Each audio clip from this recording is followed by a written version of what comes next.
ದನಕ್ಕೆ ಹಾಕೋದು ಅಂತಿರಲಿಲ್ಲ ದನಗಳು ತಿಂದ್ಬಿಟ್ಟಿದ ಅವನ್ನ ಇಲ್ಲಿ ಹಾಕಲ್ಲ ನೆಕ್ಸ್ಟ್ ಅದ್ರ ಮ್ಯಾಗ ಮತ್ತೆ ಇದನ್ನ ಹಾಕೋದಲ್ಲ ಇದು ಒಂದು ದಿವಸ ಬರೀ ಸುಮ್ಮ ಹಂಗ ಅಂತ ಹಾಕಿದ್ದಾನೆ ಇದು ನೋಡಿ ಎಷ್ಟು ಬರ್ತಾನೆ ಇದು ಯಾವ ವೆರೈಟಿ ಅಂದ್ರೆ ಇದು ಆಫ್ರಿಕನ್ ವೆರೈಟಿ ಏನಿದೆ ಬಿಟ್ಟಾಗಂದ್ರೆ ಏನದ ಅದು ಸಫಕೇಶನ್ ಆಗತ್ತೆ ಅಂದ್ರೆ ಉಸಾಡ ಬರಂಗಿಲ್ಲ ಪೂರ್ತಿ ನೀರ್ ಹತ್ತದ ಅದ್ರ ಮೈಯಾಗಿಂದ ನ್ಯೂಟ್ರಿಯನ್ಸ್ ಇರ್ತಾವನ ಅದ್ರ ಮ್ಯಾಗಿಂದ ಒಂದು ಲೋಳ ಇರ್ತಲ್ಲ ಅದ್ರ ಎರೆಹುಳದ ಮ್ಯಾಗ ಲೋಳ ಅಂತ ಇರುತ್ತಲ್ಲ ಅದು ಬಿಡ್ತತೆ ಅದ್ರಾಗ ಜಾಸ್ತಿ ಏನಿರತ್ತೆ.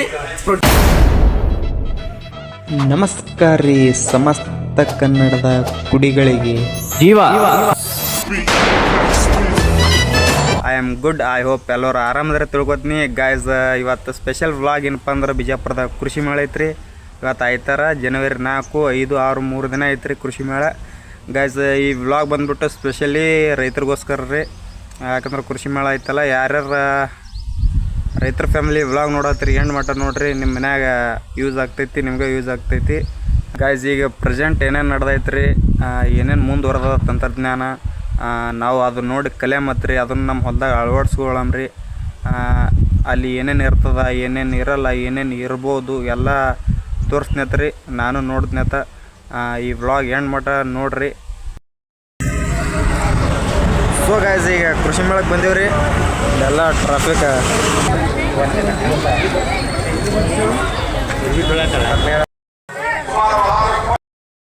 ನಮಸ್ಕಾರ ಎಲ್ಲ ರೈತರಿಗೆ.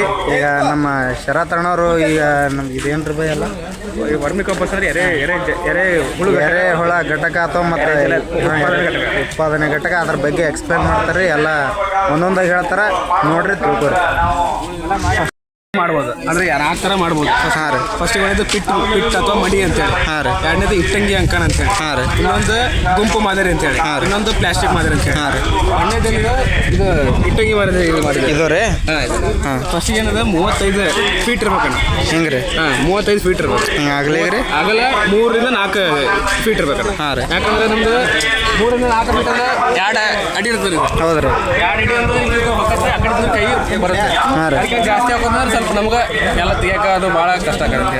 ನೆಕ್ಸ್ಟ್ ಆಳ ಎಷ್ಟು ಇರ್ಬೇಕಂದ್ರೆ 1.5 ರಿಂದ 2.5 ಇರುತ್ತೆ. ಇಷ್ಟು ಭಾಳ ಇದು ಬರೋದೇನ್ರಿ. ಇದ್ರಾಗ ಹೆಂಗನ ಫಸ್ಟಿಗೆ ಒಟ್ಟ 8 ಲೇಯರ್ ಬರ್ತದೆ. 8 ಲೇಯರ್ ಏನು ಮಾಡೋದು ಇಂಥದ್ದು ಇದಿರ್ತಾವಲ್ಲ ತೆಂಗಿನ ಪರಿಕೆ ಅಥವಾ ಯಾವ್ದಿದ್ದು ಫಸ್ಟಿಗೆ ನೀರು ಹಿಂಕೋಬಾರ್ದು. ಅದು ನೀರು ಹೊಟ್ಟೆ ನೀರು ಹಿಡಿಬಾರ್ದ್ರಿ. ಅದು ನೀರು ಹಿಡಿಬೇಕು, ಅದ್ರ ಕೆಳಗೆ ಹೋಗ್ಬಾರ್ದು. ಮ್ಯಾಗ ಹಾಕ್ಬೇಕೇನ್ರಿ ಅದು. ಫಸ್ಟಿಗೆ ಫಸ್ಟ್ ಲೇಯರ್ ಅದು ಕೆಳಗೆ. ನೆಕ್ಸ್ಟ್ ಅದ್ರ ಮ್ಯಾಗ ಸೆಗಣಿ ಹಾಕ್ಬೇಕು. ತಿಪ್ಪಿದ ಸೆಗಣಿ ಇರ್ತಲ್ಲ ಅದು ನೀರು ಯಾವ್ದಾಗ ಮಾಡಿ ಅದು 1ನೇ ಲೇಯರ್. 1ನೇ ಲೇಯರ್ ಆಯ್ತು. 2ನೇ ಲೇಯರ್ ಸೆಗಣಿ ಹಾಕೋದು. 3ನೇ ಲೇಯರ್ ಹಾಕೋದನ್ನ ಕಸ ಕಡ್ಡಿ ಇರ್ತಾವಲ್ಲ ಹೊಲ್ದಾಗ ಹಸಿರು ಒಟ್ಟು ಯಾವ ಏನು ಕಸ ಅಂತೇಳಿ ಬದಕ್ ಹಾಕ್ಬಾರ್ದನ್ನ. ಅದು ತೆಗೆದಲ್ಲಿ ಬದಕ್ ಹಾಕ್ತೇವಲ್ಲ, ಯಾವುದೇ ಅಲ್ಲಿ ಹುಲ್ಲರೆ ಅಲ್ಲಿ ಸೊದೆಯಲ್ಲಿ ತೆಗೆದು ಗೊಳೆ ಮಾಡಿ ಒಟ್ಟು ಅದು 3ನೇದಲ್ಲ. ಅದ್ರ ಮ್ಯಾಗ ಮತ್ತೆ ಇನ್ನೊಂದು ಹಾಕ್ಬೇಕಲ್ಲ ಲೇಯರ್. ಯಾವ್ದಾದ್ರು ಸೆಗಣಿದ ಹಾಕ್ಬೇಕು. ಮಾತ್ರಿ ಮತ್ತೆ ಸೆಗಣಿದ ಹಾಕಿಂದ ನೆಕ್ಸ್ಟ್ ಮತ್ತೆ ಇನ್ನೊಂದು ಲೇಯರ್ ಕಣಿಕೆ ಒಣ ಕಣಿಕೆ. ದನಕ್ಕೆ ಹಾಕಿದ ದನಗಳು ತಿಂದು ಬಿಟ್ಟಿದ. ದನಕ್ಕೆ ಹಾಕೋದು ಅಂತಿರಲಿಲ್ಲ ದನಗಳು ತಿಂದ್ಬಿಟ್ಟಿದ ಅವನ್ನ ಇಲ್ಲಿ ಹಾಕಲ್ಲ. ನೆಕ್ಸ್ಟ್ ಅದ್ರ ಮ್ಯಾಗ ಮತ್ತೆ ಇದನ್ನ ಹಾಕೋದಲ್ಲ, ಅದು ಇದು ತಿಪ್ಪಿ ಗೊಬ್ಬರನ ಹೊಳ್ಳಿ ಅದ್ರ ಮ್ಯಾಗ ಹಾಕೋದು. ನೆಕ್ಸ್ಟ್ ಲಾಸ್ಟಿಗೆ ಏನು ಮಾಡೋದನ್ನ ಲಾಸ್ಟಿಗೆ ಒಣ ಕಣಿಕೆ ಇದೆ ಬಾನಲ್ಲಿ. ಇದು ನೋಡೋಣ ಈಗ ಇನ್ನೂ ಒಂದು ವಾರ ಆದ ಹಾಕಿ ಇಷ್ಟೆಲ್ಲ ಲೇಯರ್ ಹಾಕಿಂದ ನೋಡಿ 8 ಅದ ಅಂತದ್ದೆಲ್ಲ 8 ತಿಂಗಳು ನೋಡ್ರಿ. ಒಳ್ಳೆ ತೆಂಗಿನ ಸಿಪ್ಪಿ ನೀರು ಹಿಡಿದ ತ್ಯಾಜ್ಯ ಇರ್ಬೇಕನ್ನ. ನೆಕ್ಸ್ಟ್ ಸಗಣಿ ಹಾಕ್ಬೇಕು, ಕೃಷಿ ತ್ಯಾಜ್ಯ ಮತ್ತೆ ಸಗಣಿ ಹಾಕಿ ಹಸಿರು ಮತ್ತೆ ತಿಪ್ಪಿ ಹಾಕಿ ಒಣಗಿದ ಹಾಕಿ ಲಾಸ್ಟಿಗೆ ಹಿಂಗೆ ಈ ಥರ ಹಾಕ್ತು ನೋಡಿ. ಒಂದು ವಾರದ ಜನ ಇದೆ. 3 ತಿಂಗಳು ಆದ್ಮ್ಯಾಗ ಹಿಂಗಾಗ್ಬಿಡ್ತಾರೆ. ಈ ಥರ ಆಗುತ್ತೆ. ಈ ಥರ ಫುಲ್ ಕೆಳಗೆ ಹೋಗ್ಬಿಡುತ್ತೆ. 3 ತಿಂಗಳು ಆದ್ಮೇಲೆ ಇದನ್ನ ಏನು ಮಾಡೋದು ಸಾಣಿಸಿಂದ ಹಂಗಾಗುತ್ತೆ. ಚಾಣಿ ಮಾಡೋದು ಮಾಡಕ್ಕೆ ಒಂದು ಪಿಟ್ಟಿಂದ 6 ಟನ್ ತೆಗಿಬೋದು ನೋಡೋದು. ಒಂದು ಇದು ಎಷ್ಟು ರೀ? 40 ಇಲ್ರಿ? 35ರಿಂದ 40. 35 ಸಾಕು. 35 ಹಿಂಗೆ 4 3 or 4. ಇದು ಒಂದು ಪಿಟ್ಟಿಂದ 6 ಟನ್ ತೆಗಿಬೋದನ್ನ. 6 ಎಕರೆಗೆ ಆಗತ್ತೆ. 1 ಎಕರೆಗೆ 100 ಟನ್. 1 ಟನ್ ಹಾಕಿದ್ರೆ 6 ಎಕರೆಗೆ ಆಗತ್ತೆ. 6 ಎಕರೆಗೆ 6 ಟನ್ ಆಗ್ಬಿಡುತ್ತೆ. ಇದು ಫುಲ್ ಪೂರ್ತಿ ಎಲ್ಲ ಪ್ರೊಸೆಸ್ ಮುಗಿಬೇಕಂದ್ರೆ ಎಷ್ಟು ತಿಂಗಳು ಬೇಕು? 3 ತಿಂಗಳದಾಗ ಇಷ್ಟೆಲ್ಲ 3 ತಿಂಗಳ. ಒಟ್ಟ ಏನನ ಮಣ್ಣು ಹಾಕಂಗಿಲ್ಲ, ಏನಿಲ್ಲ. ಇದ್ರ ಮ್ಯಾಗ ನೀರು ಮತ್ತೆ ವಾರಕ್ಕೆ ನಿಮ್ಗೆ ನೀರು ಇತ್ತಂದ್ರೆ ಏನು 15 ನಿಮಿಷ ಬಿಡ್ಬೋದ. ನಿಂಗೆ ಸ್ಪ್ರಿಂಕ್ಲರ್ ಇತ್ತಂದ್ರೆ. ಸ್ಪ್ರಿಂಕ್ಲರ್ ಇಲ್ಲ ನಮ್ಗೆ ಏನತ್ತಪ್ಪ ಮನೆಯಿಂದ ನೀರು ಅಂತಾರೆ ವಾರಕ್ಕೆ 2 ಕೊಡ ಹಾಕಿರ್ ಸಾಕಣ. ಒಂದು ಪಿಟ್ಟಿಗೆನ 2.5 ರಿಂದ 3 kg ಬಿಡ್ಬೇಕಣ್ಣ. ಏನು ಎರೆಹುಳ ಒಂದು ಪಿಟ್ಟಿಗೆ 2 ರಿಂದ 2.5 kg ಬಿಟ್ಟು ಅಂತ ನೀನು ಎಷ್ಟು ಪಿಟ್ಟ ಎಷ್ಟು ನೀ ತೆಗ್ಕೊಂತಕ್ಕೇನ ಹಂಗೆ ಅದ ಬರ್ತಾ ಇರುತ್ತೆ. ಈಗ ನೀ 2.5 ಹಾಕಿದ್ರೆ ತಗೋಣ ನೆಕ್ಸ್ಟ್ ನೀ ತೆಗಿಬೇಕಾದ್ರೆ 5 kg ಬಂದಿರುತ್ತಲ್ಲ 5 kg ಬಂದ್ಬಿಟ್ರೆ ಈಗ ಬೈ ರೈತರಿಗೆ ಸದ್ದು ಎಲ್ಲ ಭಾಳ ಸದ್ದು ನಮ್ಮ ಕಡೆ ದನಗಳದು ಎಲ್ಲ ಇರ್ತಾವಲ್ಲ ಈಗ ವೇಸ್ಟ್ ಮಾಡಿಬಿಡ್ತಾರೆ ಅವರು ಅವ್ರಿಗೆ ಏನು ಹೇಳಕ್ಕೆ ಇಷ್ಟಪಡ್ತೀನಿ ಅದೇ ಹೇಳಿದ್ರಲ್ಲ ತಿಪ್ಪಿ ಹೆಂಗ್ ಮಾಡ್ತಿರಲ್ಲ ಇದು ಮಾಡ್ಕೊಂಡ್ಬಿಡ್ತಿದ್ದೆ ತಿಪ್ಪಿ ಅಂತ ಮಾಡ್ಕೊಳ್ಳೋಣ ಇದ ತಿಪ್ಪಿ ಮಾಡಿ ಇದಕ್ಕೆ ಹಾಕುತ್ತಲ್ಲ ಇಟ್ಟಂಗಿಲ್ಲ ಇಟ್ಟು ಕಟ್ಕೊಂಡ್ಬಿಟ್ರೆ ಮುಗದೆ ಹೋಯ್ತಲ್ಲ ಮುಗದೆ ಹೋಯ್ತು ಗರ್ಮೆಂಟ್ ಆಗ್ಬಿಡುತ್ತೆ ಎರೆಹುಳ ಎಷ್ಟು ಬಿಡ್ಬೇಕು ಬೈ ಒಳಗೆ ಎಷ್ಟು ಕಿಲೋ ಅದೇ 2.5 kg 2.5 kg ಬಿಟ್ರೆ ತಗೋಣ ಅದು ಎಷ್ಟು ಹಂಗ ಸಾಯ್ತಾನ ಹಂಗ ಇದ್ದಾರತ್ತ ಇವು ರಾಸಾಯನಿಕ ಗೊಬ್ಬರ ಹಾಕಿ ಇದನ್ನೇ ಹತ್ತಲ್ಲ ಇಲ್ಲೇ ಬಾಣ ಇಲ್ಲೇ ತಿಪ್ಪೆ ಐತಲ್ಲ ಇದು ತಿಪ್ಪಿ ಇಲ್ಲೇ ಸ್ವಲ್ಪ ತಗೊಂಡು ನೋಡೋಣ ಎರೆಹುಳ ಗಾನ ನೋಡ್ರಿ ಅಲ್ಲ ಎರೆಹುಳ ಎಟ್ಟದವ ಹಂಗ ಬರ್ತಾವನ ನೋಡ್ರಿ ಹೌದು ಇಷ್ಟು ಬಂದ್ಬಿಡ್ತಾವ ಇದು ಬರೀ ತಿಪ್ಪಿ ಇದು ಒಂದು ದಿವಸ ಬರೀ ಸುಮ್ಮ ಹಂಗ ಅಂತ ಹಾಕಿದ್ದೇನೆ ಇದು ನೋಡಿ ಎಷ್ಟು ಬರ್ತಾವೆ ಇದು ಯಾವ ವೆರೈಟಿ ಅಂದ್ರೆ ಇದು ಆಫ್ರಿಕನ್ ವೆರೈಟಿ ಏನಿದು ಯೂಸಿಲಸ್ ಯೂಜಿಟ್ರಿ ಅಂತ ಹೇಳೋಣ ಆಫ್ರಿಕನ್ ವೆರೈಟಿ ಇದು ಯೂಟ್ರಿಲಸ್ ಯೂಜಿನಿ ಅಂತ ಹೇಳೋಣ ಇದು ಈ ಸದ ನಂಬಲ್ಲಿ ಇರೋಕ್ಕಿಂತ ಹೆಚ್ಚು ಕೆಲಸ ಮಾಡಿದೆ ಇದಾನದು ಎಲ್ಲಕ್ಕಿಂತ ಆಫ್ರಿಕನ್ ವೆರೈಟಿ ಯಾಕಂತಂದ್ರನ ನೀ ಎಂಥದೇ ತಂದು ಕೊಡ ಎಂಥದೇ ಕಣಿಕೆ ಹಾಕ ಅಂಥದ್ದೇ ಇರ್ಲಕ್ಕ ಎಂಥದೇ ಹಾಕ ಅದು ತಿಂತತಾನ ಒಟ್ಟು ಅದು ಸಣ್ಣಾಗಿ ತಿಂದು ಖಾಲಿ ಮಾಡ್ಬಿಡುತ್ತೆ ನಿಂಬಲ್ಲಿ ಸಿಗ್ತಾವನ್ರಿ ಹುಳ 1 kg 5 ರೂಪಾಯಿ ನೋಡೋಣ 500 ರೀ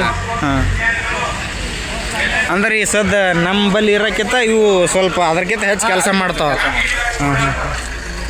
ಗೈಸ್ ಇಷ್ಟೆಲ್ಲ ಐತೆ ನೋಡ್ರಿ ಇದ್ರ ಬಗ್ಗೆ ಪ್ರೊಸೆಸ್ ಇಷ್ಟೆಲ್ಲ ಐತಿ ಯಾರು ಹಾಳು ಮಾಡಬೇಡ್ರಿ ಸುಮ್ಮ ಆ ಕಡೆ ಹೋಗ್ಯೋದು ಉರಿಯೋದು ಸುಡೋದು ಅದು ಏನು ಮಾಡೋಕೆ ಹೋಗ್ಬೇಡ್ರಿ ಇವು ರಾಸಾಯನಿಕ ತಂದು ಹಾಕಿ ಭೂಮಿ ಹಾಳು ಮಾಡ್ಕೋಕಿತ್ತ ಇದು ಇಷ್ಟೆಲ್ಲ ಮಾಡ್ಕೊಂಡ್ರಂದ್ರೆ ಎಲ್ಲ ನಮ್ಮ ಕೈಗೆ ಐತಿ ಉಳಿಸ್ರಿ ಮುಂದಿನ ಪೀಳಿಗೆಗೆ ಮಾದರಿ ಆಗ್ರಿ ಅಂತ ಹೇಳ್ತೀನಿ ಇಷ್ಟಪಡ್ತೀನಿ ಮತ್ತು ಈ ಸದ ಮುಂದೆ ಎರೆಜಲ ಹೆಂಗೆ ತಯಾರು ಮಾಡ್ತಾರೆ ನೋಡೋಣ ಇದಕ್ಕೆ ಇದೊಂದು ಸ್ವಲ್ಪ ಶೇಡ್ ಇಟ್ಟಿರ್ಬೋದು ನೋಡೋಣ ಸ್ವಲ್ಪ ನೆರಳಿರ್ಬೇಕು ಯಾಕಂದ್ರೆ ಎರೆಹುಳ ಸಾಯಬಾರ್ದತ್ತೆ ನೆರಳು ಬೇಕಾಗುತ್ತೆ ನೆರಳು ಬೇಕಾದ ಸಂಬಂಧ ಇಂಥ ನಾವು ಇದನ್ನ ಏನಾರ ಅವ್ರ ರೈತರ ಕಡೆ ಇಂಥ ಆಗ್ಲಿಕ್ಕಂದ್ರೆ ತೊಳಕಲ್ಕ ಒಂದು ಬೇನ್ ಕಟ್ಟಿರಿ ಅಂತ ಬೇನ್ ಇದು ಯಾವ್ದೊಂದು ಯಾವ್ದ್ರ ಕಡೆ ಮರದ ತಳಗ ಮಾಡಿದ್ರೆ ನಡೀತಲ್ರಿ ಮಾಡಿ ನಡೀತದೆ ಬಟ್ ಇಂಥ ನೆಲ್ದಿರಿಸಿ ಅದಕ್ಕೆ ಏನಾರ ಹಾಕೋಬಹುದು ಅಥವಾ ನೀವು ಈ ತರ ನೋಡ್ರಿ ಆಯ್ತಲ್ಲ ಅವ್ರಿಗೆ ಗಿಡ ರೀ ಏನ್ರ ಒಟ್ಟು ಬೆಳ್ಳಿ ಅದ ಹೀರಿಕಾಯಿ ಅವ್ರಿಕಾಯಿ ಈಗ ಮೊದಲ ಆರ್ಗ್ಯಾನಿಕ್ ಐತಿ ಇದು ಆರ್ಗ್ಯಾನಿಕ್ ಇಂದ ನಾವು ಹೆಂಗ್ ತೆಗಿತಂದ್ರಿ ಇಲ್ಲಿ ಎಷ್ಟು ಇದು ತಿಪ್ಪಿಕಾಯಿ ಆಗಿರ್ಬೋದು ಹಾಗಲಕಾಯಿ ಆಗಿರ್ಬೋದು ಎಷ್ಟು ಮಾರ್ಕೆಟ್ ರೇಟ್ ಇರ್ತಲ್ಲ ಅದಕ್ಕಿಂತ ಡಬಲ್ ಮಾಡ್ಬೋದಲ್ಲ ಈಗ ಯಾಕಂದ್ರೆ ನಮ್ದು ಆರ್ಗ್ಯಾನಿಕ್ ಐತಿ ಒಟ್ಟು ಒಂದು ಏನು ಬಳಸಂಗಿಲ್ಲ ನಾವು ಕೆಮಿಕಲ್ಸ್ ಆರ್ಗ್ಯಾನಿಕ್ ಇರುತ್ತಲ್ಲ ಆರ್ಗ್ಯಾನಿಕ್ ಇಂದ ನಾವು ಜಾಸ್ತಿ ಪಡಿಬೋದು ಅಂತ ಹೇಳಿ ಈಗ ಅದಕ್ಕೆ ಏನು ಹಾಕಿಲ್ಲ ನಾವು ಅದಕ್ಕೆ ಇಷ್ಟು ಬೆಳೆ ಬಿಡುತ್ತೆ ಇದರಿಂದ ಎಷ್ಟು ವಾರ ಇದು ಬಂದ್ ಕೂಲಿ ಎಷ್ಟು kg ಮಾರಿದ್ರು ಆರಾಮ್ ಲಾಭ ಆಕೈತೆ ನಾವು ಹೇಳ್ಬೋದನ್ನ ಆರ್ಗ್ಯಾನಿಕ್ ಐತೆ ನೋಡ್ರಪ್ಪ ಅಂತ ಒಟ್ಟು ಏನು ಮತ್ತೆ ಅದಕ್ಕಿಂತ ಹೆಚ್ಚು ವ್ಯಾಲ್ಯೂ ಇರ್ತೈತಿ ಎಲ್ಲರೂ ಇಷ್ಟನ್ನು ಪಡ್ತಾರೆ ತೋಲಕ ಇಲ್ಲ ಹಾಗೆ ಈಗೆಲ್ಲ ಮಾರಿವಣ ಈಗ ಈಗ ಇದು ಪಡವಲ್ಕಾಯಿ ಐತಲ್ಲ ಪಡವಲ್ಕಾಯಿಗೆ ಹೊರಗೆ ಎಷ್ಟು ಒಂದಕ್ಕೆ ಇದು ಲಕ್ಷ್ಮೀ ಪೂಜೆಗೆ ಅಂದ್ರೆ ಒಂದು 10 ರೂಪಾಯಿ ತೋತಾರ 50 ರೂಪಾಯಿ ಹೋದ್ರೆ ನಡೀತೈತಿ ಆರ್ಗ್ಯಾನಿಕ್ ಐತಲ್ಲ ಎಲ್ಲಿ ಒಂದು ಕೆಮಿಕಲ್ಸ್ ಯೂಸ್ ಮಾಡಂಗಿಲ್ಲ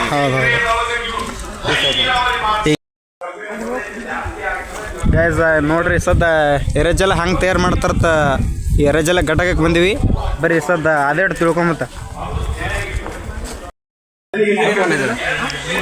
ಇಲ್ಲಿ ಏನೇನು ಹಾಕಿರಿ ಅದ್ರೊಳಗೆ ಎರೆಜಲ ಹೆಂಗನ ಫಸ್ಟಿಗೆ 5 ಲೀಟರ್ ಒಂದು ಬಕೆಟ್ 5 ಲೀಟರ್ ಯಾವ್ರಲ್ಲಿ ಕಡೆ ಸಣ್ಣ ಬ್ಯಾರಲ್ಲ ಮಾಡ್ಕೋಬೇಕು ನಮ್ದು ಆಗಿರ್ಲಿ ಅದಾಗಿರ್ಲಿ 5 ಲೀಟರ್ ಒಂದು ಇದು ಬಕೆಟ್ ತಗೊಂಡು ಅದನ್ನ ಏನ್ ಮಾಡೋದು ಡಬ್ ಹಾಕೋದು ಹೊಳೆ ಇಲ್ಲ ತೊಗೊಂಡು ಇಲ್ಲ 5 ಲೀಟರ್ ತಗೊಂಡು ಹಿಂಗೆ ಡಬ್ ಹಾಕೋದಲ್ಲ ಈ ತರ ಇದಕ್ಕೆ ಒಂದು ಹೋಲ್ ಆಗಿರ್ತಾನೆ ಈ ಎಲ್ಲಿಗೆ ಇದು ಬಕೆಟಿಂದ ಇದಕ್ಕೆ ಹೋಲ್ ಆಗಿರ್ತದೆ ಒಳಗೆ ಡೈರೆಕ್ಟ್ ಇದೆ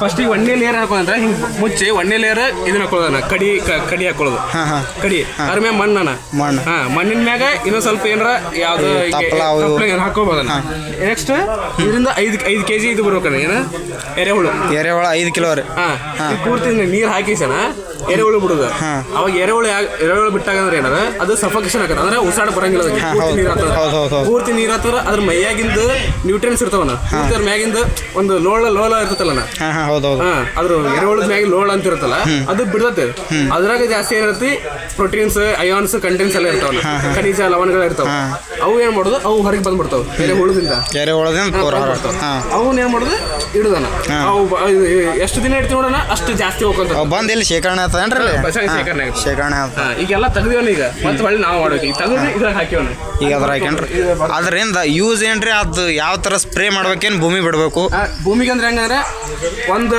ಎಷ್ಟು 1 ಲೀಟ್ರಿಗೆ 10 ml ಹಾಕೋದು ಅಷ್ಟೇ. 10 ml ಸ್ಪ್ರೇ ಮಾಡ್ಬೋದು. ಈ ಸದ 1 ಎಕರೆ ಕಬ್ಬದ ತಿಳ್ಕೊರಿ 4 ಫೂಟಿನ ಸಾಲ. ಅದಕ್ಕೆ ಯಾವ ಥರ 20 ಲೀಟ್ರ್ ಇತ್ತಂದ್ರೆ 250 ml ಹಾಕೋದು. 20 ಲೀಟ್ರದ ಕ್ಯಾನ್ ಇರುತ್ತಲ್ಲ ಒಂದು ಈ ಸದ 1 ಎಕರೆಗೆ ಎಷ್ಟು ಹೋಗ್ಬೋದು ಸುಮ್ಮಂದ ಅದು ಅಂದ್ರೆ ನೀವು ಹೆಂಗೆ ಹೊಡಿತೀರಿ ಹಂಗಾರೆ ಹೇಳ್ಬೋದು ನಾವು. 1 ಎಕರೆಗೆ ಅಂದ್ರೆ ನೀವು ಎಷ್ಟು ಟ್ಯಾಂಕ್ ಇಲ್ಲ ಬೈ ಸದ್ ಒಳಗೆ ಹೆಚ್ಚಿಗೂ ಆಗ್ಬಾರ್ದತ್ತಾರ ಕಮ್ಮೂ ಆಗ್ಬಾರ್ದತ್ತಾರ ಅದಕ್ಕೇನು ಆಗಲ್ಲ. ಆರ್ಗಾನಿಕ್ ಇರ್ತದ ಏನು ಆರ್ಗಾನಿಕ್ ಇರ್ತದೆ. ನೀವು ಎಷ್ಟು ಯಾವ್ದು ನೈಟ್ರೋಜನ್ ಹಾಕಿರ ಸುಡತ್ತಂತಾರಲ್ಲ ಏನಾಗಂಗಿಲ್ಲ. ಅದೇ ಮೇನ್ಲ ಹಂಗೇನಿಲ್ಲ ಇಲ್ಲ ಎಷ್ಟು ಆಗ್ತಿಲ್ಲ ಅಷ್ಟು ಸುಳ್ಳದ ಅದೇನ ನಾವು ಏನು ಗ್ಯಾರಂಟಿ ಕೊಡ್ತಾನೆ ಲಗುಟ್ನ ಪ್ರೊಸೆಸ್ ಆಗಂಗಿಲ್ಲ. ಇದು ಸ್ವಲ್ಪ ಲೇಟ್ ಟೈಮ್ ತೋತದಲ್ಲ ಬೈ. ಆರ್ಗಾನಿಕ್ ಇರ್ತಾನ ಹೌದೌದು ಏನ್ ಬೇಕು ಲಗುಟ್ನ ಬೇಕು. ಅದರಿಂದ ಈ ಸದ್ ಬೆನ್ ಹತ್ತಾಗತ್ತದ ಬೆನ್ ಹತ್ತಿ ಹಾಳು ಮಾಡ್ಕೊಳಕತ್ತ ಭೂಮಿ. ಇದೇನ್ ಬೇಕು ನಾವು ದೊಡ್ಡ ಬೆಳಬೇಕು ಈಳ್ ತಗೋಬೇಕು ರೊಕ್ಕ ಬರ್ಬೇಕಂತ ಹಂಗೈತಿ. ಹೌದೌದು ಆದ್ರೆ ಅದ್ರ ಈಗ ಗೊತ್ತಾಗಲ್ಲ ಬರಬಾರ್ದ ಮುಂದೆ ಯಾವಾಗ ಮಣ್ಣಿಂದ ಫಲವತ್ತತೆ ಕಳ್ಕೊಂಡ ಅವಾಗ ಗೊತ್ತಾದ ನಮಗೆ ಅಲ್ಲಿ ತನಕ ಗೊತ್ತಾಗಲ್ಲ. ಈಗ ಯಾವ್ದು ಸರ್ಕಾರಿ ಗೊಬ್ಬರ ಹಾಕಿ ಹಾಕಿ ಹಾಕಿ ಹಾಕಿ ಎಲ್ಲ ಈಗ ಮಣ್ಣಿನ ಫಲವತ್ತತೆ ಕಳ್ಕೊಂಡು. ಹೌದೌದ್ರಿ ಅವಾಗಿನ ಕಾಲದಾಗ ಏನಂತ ಮಳಿ ಬಂತಂದ್ರ ಏನು ಹೆಂಟಿರ್ತಾವಲ್ಲ ಬ್ಯಾಸಿಗೆ ಕಾಲದಾಗ ಮಳಿ ಇದೇನು ಅರಳ್ತಿರ್ತಾವ. ಹೌದೌದ್ರಿ ಈಗ ಎಲ್ಲ ಹೇಳ್ತಾನ ಗಟ್ಟಿ ಕುಂತ. ಹೌದೌದು ಈಗ ಯಾಕೆ ಕುಂದ್ರಕಂದ್ರದು ಹಂಗಾಗ್ಬಿಡ್ತಾನೆ. ಹೌದೌದ್ರಿ ಅದ್ರ ಸಂಬಂಧ ಏನಾಗೈತಿ ಇದು ಹಾಕೋದ್ರಿಂದ ಸ್ಲೋ ಪ್ರೊಸೆಸ್ ಆದ್ರೆ ಪರ್ಮನೆಂಟ್ ಅನ್ನೋದು ಸ್ಲೋ ಪ್ರೊಸೆಸ್. ಮತ್ತೆ 1 ರೂಪಾಯಿನ ಖರ್ಚಿಲ್ಲ ಎಲ್ಲ ನಾವೇ ಮಾಡ್ಕೋಬೋದಲ್ಲ. 2 ಎಮ್ಮೆ ಇದ್ರೆ ಸಾಕು ನೋಡಿ. ಈಗ ಎರೆ ಜಲ ಅಂತ ಏನಿತ್ತು ಇದಾಗ್ತಂದ್ರೆ ಅದು ಇಲ್ಲಿ ಬರುತ್ತಾನೆ. ಈಗ ಎಲ್ಲ ಇದು ಸೆಂಟ್ಯಾಕ್ಸ್ನ ದೊಡ್ಡ ತಯಾರು ಮಾಡ್ರೇನ್ರಿ ಅದು. ಇದು ನೋಡ್ರಿ ಇಲ್ಲಿ ಬರುತ್ತೆ ಇದು ಎರೆ ಜಲ ಒಟ್ಟ ವಾಸನೆ ಇರಂಗಿಲ್ಲ ಇದಕ್ಕೆ. ಇಲ್ಲಿ ಇಟ್ಟೆಲ್ಲ ಉಪಯುಕ್ತ ಐತಿ ನಮ್ಮ ರೈತರಿಗೆ. ಬರೀ ರೊಕ್ಕ ಕೊಟ್ಟು ಹಾಳು ಮಾಡ್ಕೊಂಡು ಭೂಮಿನೇ ಹಾಳು ಮಾಡ್ಕೊಂಡು ಎಲ್ಲ ಹಾಳು ಮಾಡ್ಕೊಂಡು ಬರೀ ಲಗುಟ್ಟ ಪ್ರೊಸೆಸ್ ಬೇಕಲ್ಲ. ಜಲ್ದಿ ಬೇಕು ಒಟ್ಟು ಜಲ್ದಿ ಬೇಕನ್ನೋ ಬರೋದಾಗ ಭೂಮಿ ಹಾಳು ಮಾಡ್ಕೊಂಡು ನಮ್ಮ ಆರೋಗ್ಯನೂ ಹಾಳು ಮಾಡ್ಕೊಳಕತ್ತೇನೋ. ಹಾಕೋದ್ರಿಂದ ಆರಾಮ್ ಲಾಭ ಐತೆ ಅನ್ನೋದು ಗೊತ್ತಿಲ್ಲ. ನಾವೇನೋ 1 ಚೀಲ ಗೊಬ್ಬರ ಹೆಚ್ಚಿಗೆ ಹಾಕಿದ್ರೆ ಮತ್ತೆ 1 ಟನ್ ಹೆಚ್ಚಿಗೆ ಬೆಳೀತದೆ ಅಂತೇಳಿ ಹಿಂಗೆ ಇದು ಮಾಡ್ತಾರೆ. ಅವ್ರಿಗೆ ಗೊತ್ತಿಲ್ಲ. ಆದ್ರೆ ಅದು ನಮ್ಗೆ ರೊಕ್ಕ ಬೇಕಂತಾರ. ರೊಕ್ಕದಿಂದ ಎಲ್ಲನೂ ಕಳ್ಕೊಂಡು ಕುಂದಿರ್ತೀವಿ. ಮಣ್ಣಿನ ಫಲವತ್ತತೆ ಇಷ್ಟ ಐತೆ ಅನ್ನೋದು ಅವ್ರಿಗೆ ಎರೆ ಉಳಿದ್ರಿಂದ ಹೇಳ್ಕೊಬೋದು. ಥ್ಯಾಂಕ್ಸ್ ರೀ ಬೈ. ಎಲ್ಲ ಪ್ರೊಸೆಸ್ ತಿಳಿಸ್ಬೇಕು ರೈತರಿಗೆ. ಥ್ಯಾಂಕ್ಸ್ ರೀ, ಧನ್ಯವಾದಗಳು. ಇದರಿಂದ ಎಲ್ಲರೂ ನೀವು ಅಳವಡಿಸ್ಬೋಡ್ರಿ, ನಾವು ಅಳವಡಿಸ್ಬೋದ್ವಿ. ನಾವೇನು ಒಟ್ಟು ಭೂಮಿ ಫಲವತ್ತತೆ ಕಾಯ್ಕೊಳಮ್ರಿ. ನಮ್ಮಿಂದ ಚಾಲೋ ಬೇಕು. ಯಾಕಂದ್ರೆ ಮುಂದೆ ನಾವೇ ಬದುಕೋರಿ. ಈ ಸದ್ದು ಅವ್ರೇನು ಆಯ್ತು ಎಲ್ಲ ಮುಗಿದೈತಿ ಆಲ್ಮೋಸ್ಟ್ ಅವ್ರನ್ನೆಲ್ಲ. ಅವ್ರು ಬಿದ್ದು ಹೋದ್ರಂದ್ರೆ ಉಳಿಯೋರು ನಾವು ಬೆಳೆಸೋಬೇಕು ಉಳಿಸ್ಕೋಬೇಕು ಅಷ್ಟೇ ಹೇಳ್ಕೊಳ್ತಾ ಇಲ್ಲಿ ಇದರ ಪಾಠ ಇಲ್ಲಿಗೆ ಎಂಡ್ ಮಾಡ್ತೀನಿ. ಲೈಕ್ ಶೇರ್ ಸಬ್ಸ್ಕ್ರೈಬ್ ಮಾಡ್ಕೊರಿ. ಮತ್ತು ಇಲ್ಲಿ ಕೃಷಿ ಮಾಡಿದಾಗ ಎಲ್ಲ ಬಂದವ್ರಿ ಯಾವ್ಯಾವ ತಳಿ ಕಬ್ಬು ಹಚ್ಬೇಕು ಏನೇನು ಎಲ್ಲ ತೋರಿಸ್ನಿತ್ತ ಒಂದೊಂದು ವೀಡಿಯೋ ಬರ್ತಿರ್ತಾವೆ ಪಾರ್ಟ್ ಮೇಲೆ ಪಾರ್ಟ್. ಲೈಕ್ ಶೇರ್ ಸಬ್ಸ್ಕ್ರೈಬ್ ಮಾಡ್ಕೊಂಡ್ರೆ ಫಸ್ಟ್ ವೀಡಿಯೋ ನಿಮಗೆ ಬರ್ತಾವೆ. ಜೈ ಶ್ರೀರಾಮ್. Love you all.